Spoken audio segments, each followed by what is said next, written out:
Greetings. This is Charles Darwin, and I'm sitting in a garden. It's such a beautiful, peaceful garden. Ignore that siren. It's easy on a day like this to believe in the Garden of Eden, where at one time all the plants and the animals were at peace with one another. Beautiful, peaceful garden. And yet you could ask yourself, why do flowers exist? Well, flowers are a plant's way of attracting pollinators, so that the pollinators can carry pollen from the flowers of one individual to the flowers of another individual of the same plant species. Cross-pollination. And so that's why flowers exist.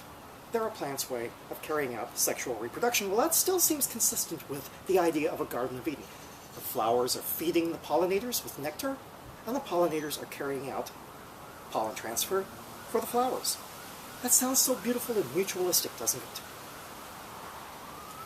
There is a war going on. Think about it.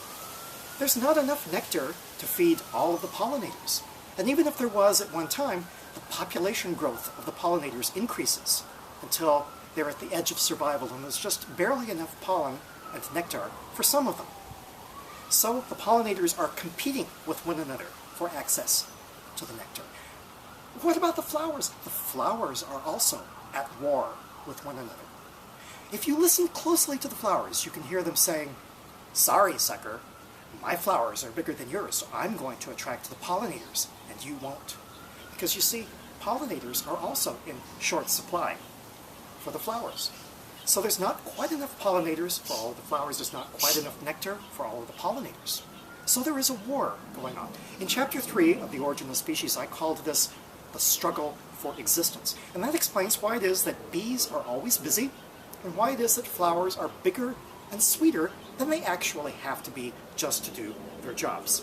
So even in this beautiful scene of peace in the garden, ignore that siren, it's still beautiful. But there is a war going on, a struggle for existence. This is Charles Darwin. Tally ho, and amen.